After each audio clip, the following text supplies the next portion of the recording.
Friends, ఒక్కసారి ఈ వీడియోని చూడండి. The innings, yeah. Okay, first ball of the third over of innings. Right, so who's going to be opening? Asif and Ahmed are going to be bowling. So do we know which one? That is going to be Ahmed. Ahmed's going to be bowled the first over. Yeah. So the first ball Of the third over. of the third over. Is there any signal? No signal. It will just happen. ఈ వీడియోలో మహమ్మద్ అమీర్ అనే ఆటగాడు 3వ ఓవర్లో మొదటి బంతిని no ball వేస్తాడని మాట్లాడుకుంటున్నారు. వాళ్ళు మాట్లాడుకున్నట్టుగానే అతను నోబాల్ వేశాడు. అది కూడా కావాలని వేసినట్టుగా పెద్ద నోబాల్ వేశాడు. No balls are called front foot. No ball. Extremely clever in the mind. Maybe, it's a big no ball. Maybe is దానితో పాటు మహమ్మద్ ఆసిఫ్ అనే ఆటగాడు కూడా 10వ ఓవర్లో లాస్ట్ బంతిని నోబాల్ వేస్తాడని మాట్లాడుకున్నారు. Then the 10th, the last ball, 6th ball, was the 10th over. Last ball of The 10th over. 10th over. Who's bowling it? Asif will be bowling it. సరిగ్గా మళ్లీ ఇతను చెప్పినట్టుగానే జరిగింది.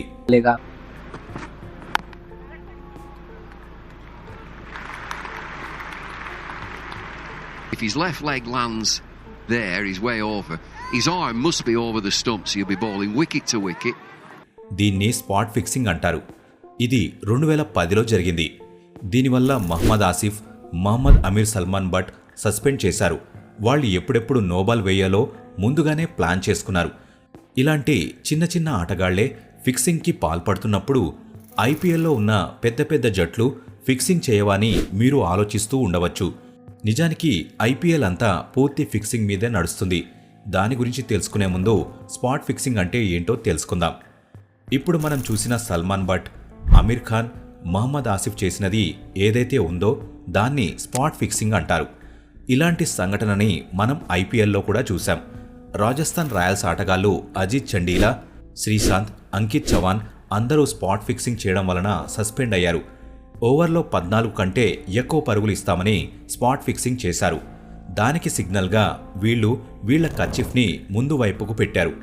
అంటే ముందు వైపు కర్చీఫ్ పెట్టి వేసిన ప్రతి ఓవర్లో ఖచ్చితంగా 14 పరుగులు ఇస్తానని అర్థం. దీనివల్ల బ్యాట్స్మెన్కి చాలా ఉపయోగం కలుగుతుంది.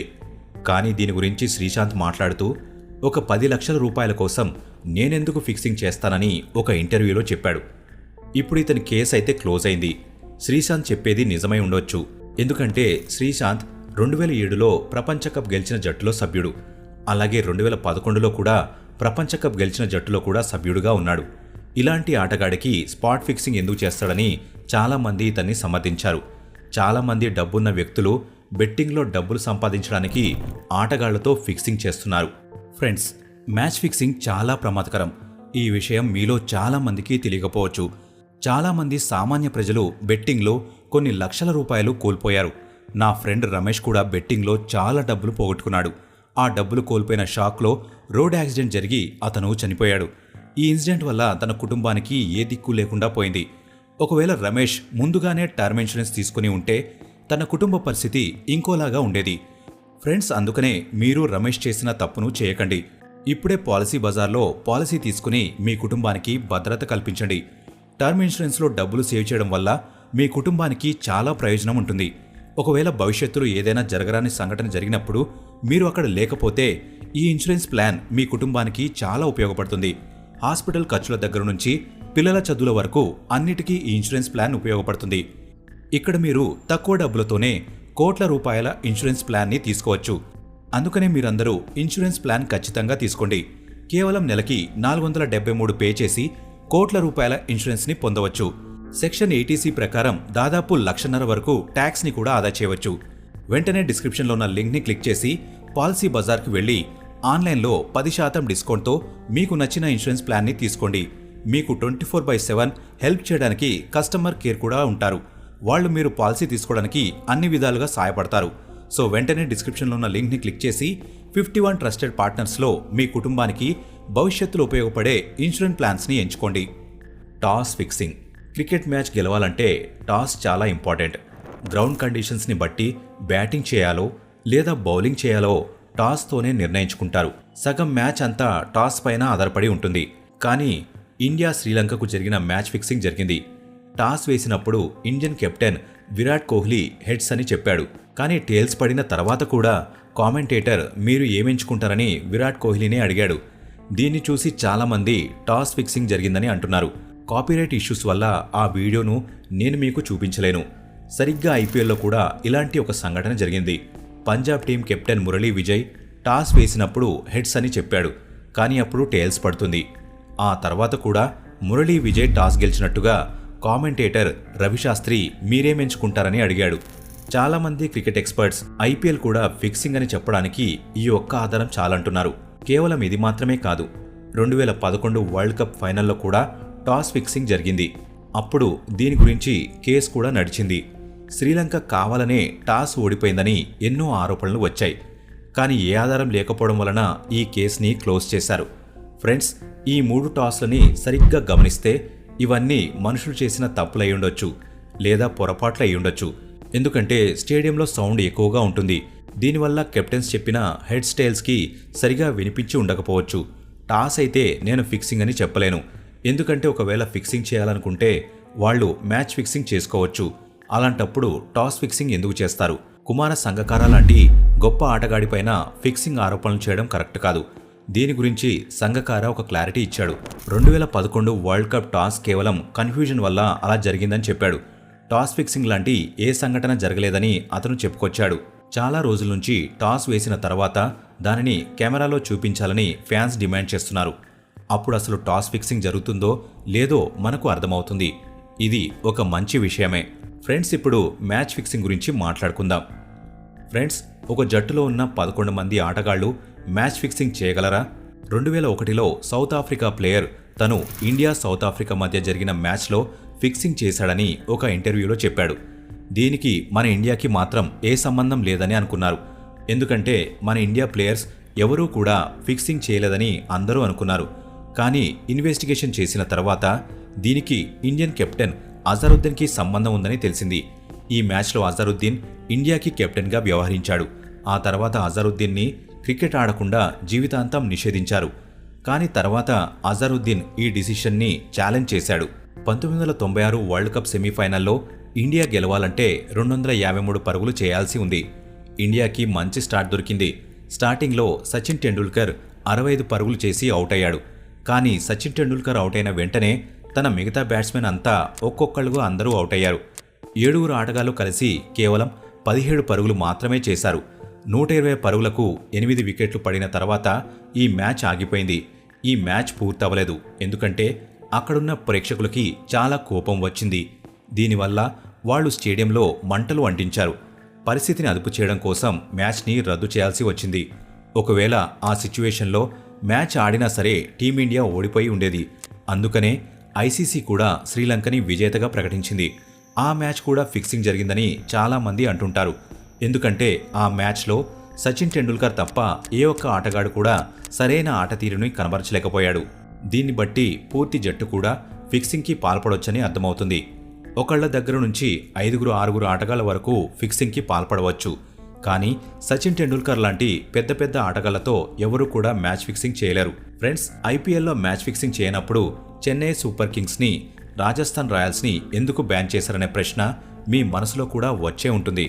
అసలు ధోని, ద్రావిడ్ లాంటి పెద్ద ప్లేయర్లు కూడా ఫిక్సింగ్ చేయనప్పుడు ఎందుకు ఆ టీంలని బ్యాన్ చేశారు?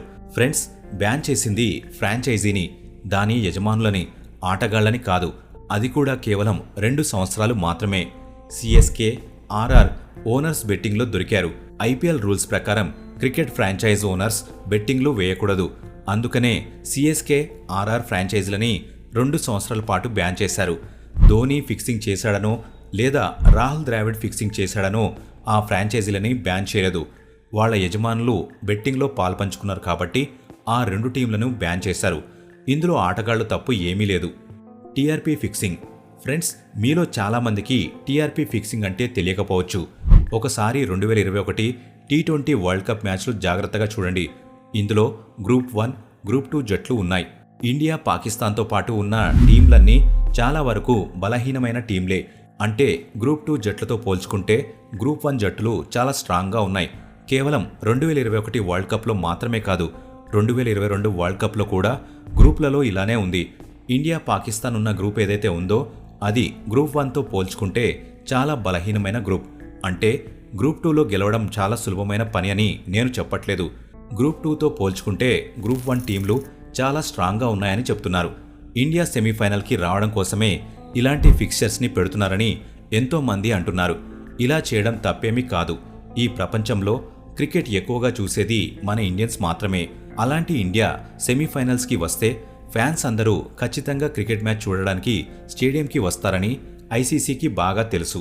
అందుకనే వాళ్ళు ఇలాంటి ఫిక్చర్స్ని చేసి ఇండియా సెమీఫైనల్కి వెళ్లే విధంగా చేస్తారు. ఇండియా పాకిస్తాన్ని కూడా ఖచ్చితంగా ఒకే గ్రూప్లో ఉంచుతారు. ఎందుకంటే ఇండియా పాకిస్తాన్ మ్యాచ్కి మిగిలిన మ్యాచ్లతో పోల్చుకుంటే చాలా ఎక్కువ వ్యూస్ వస్తాయి. ఈ వ్యూస్కు వచ్చే అంత టీఆర్పీ ఇంకా ఏ మ్యాచ్కి రాదు. నిజానికి ఇందులో ఎటువంటి తప్పు లేదు. ఎందుకంటే క్రికెట్ అంటేనే ఒక ఎంటర్టైన్మెంట్. ఇలా రైవలరీ మ్యాచ్లు ఫిక్స్ చేయడంలో ఎలాంటి తప్పు లేదు. ఇది చీటింగ్ అయితే కాదు. ఒకవేళ బెట్టింగ్ గురించి మాట్లాడుకుంటే ఇప్పటికే మార్కెట్లోకి ఎన్నో బెట్టింగ్ యాప్లు వచ్చాయి. బెట్టింగ్ ఇండియాలో లీగల్ చేశారు. పెద్ద పెద్ద క్రికెటర్లతో పాటు సెలబ్రిటీలు కూడా బెట్టింగ్ యాప్స్ని అడ్వర్టైజ్ చేస్తున్నారు. ఫిక్సింగ్, బెట్టింగ్ మన సాధారణ ప్రజలపైన ఏమైనా ప్రభావం చూపుతోందా? బెట్టింగ్, ఫిక్సింగ్ మనీ మన ఆర్థిక వ్యవస్థపైన ప్రభావం చూపుతుంది. బెట్టింగ్ ద్వారా వచ్చిన డబ్బులు మనీ లాండరింగ్ చేయడానికి ఉపయోగిస్తారు. ఆ డబ్బులతో వెపన్ డీలింగ్ చేస్తారు లేదా డ్రగ్ డీలింగ్ చేస్తారు. అందుకనే బెట్టింగ్, ఫిక్సింగ్ మన ఆర్థిక వ్యవస్థపై చాలా ప్రభావం చూపుతాయి. ఫ్రెండ్స్, ఈ వీడియో చేయడానికి ముఖ్య ఉద్దేశం ఏంటంటే ఐపీఎల్లో ఒకళ్ళు ఇద్దరు ఆటగాళ్లు ఫిక్సింగ్ చేసి ఉండొచ్చు. కానీ ఇండియన్ టీంలో పెద్ద పెద్ద ఆటగాళ్లు ఫిక్సింగ్ అయితే చేయరు. వాళ్ళ దగ్గర చాలా డబ్బులు ఉంటాయి. అలాంటప్పుడు ఇలాంటి చిక్కుల్లో వాళ్ళు ఎందుకు పడతారు? ఐపీఎల్లో ఉన్న ఎమోషన్స్, కోపం, బాధ, ఏడుపు, ఆనందం ఫిక్సింగ్ చేసిన వారికి ఖచ్చితంగా రావు. ఇవి న్యాచురల్గా మనుషులలో రేకెత్తే ఎమోషన్స్. ఫ్రెండ్స్, ఈ ఇన్ఫర్మేషన్ అంతా తెలుసుకున్న తర్వాత మీకేమనిపిస్తుంది? ఐపీఎల్లో నిజంగా ఫిక్సింగ్ జరుగుతుందని అంటారా? లేదా మాకు కామెంట్ బాక్స్లో ఖచ్చితంగా చెప్పండి. ఈ వీడియో ఇంతే ఫ్రెండ్స్. ఈ వీడియో మీకు నచ్చినట్లయితే లైక్ చేయండి. ఇలాంటి మరెన్నో వీడియోస్ కోసం ఇప్పుడే మన ఛానల్ని సబ్స్క్రైబ్ చేసుకోండి. మీరు రమేష్ చేసిన తప్పును చేయకండి. ఇప్పుడే పాలసీ బజార్లో పాలసీ తీసుకుని మీ కుటుంబానికి భద్రత కల్పించండి. టర్మ్ ఇన్సూరెన్స్లో డబ్బులు సేవ్ చేయడం వల్ల మీ కుటుంబానికి చాలా ప్రయోజనం ఉంటుంది. ఒకవేళ భవిష్యత్తులో ఏదైనా జరగరాని సంఘటన జరిగినప్పుడు మీరు అక్కడ లేకపోతే ఈ ఇన్సూరెన్స్ ప్లాన్ మీ కుటుంబానికి చాలా ఉపయోగపడుతుంది.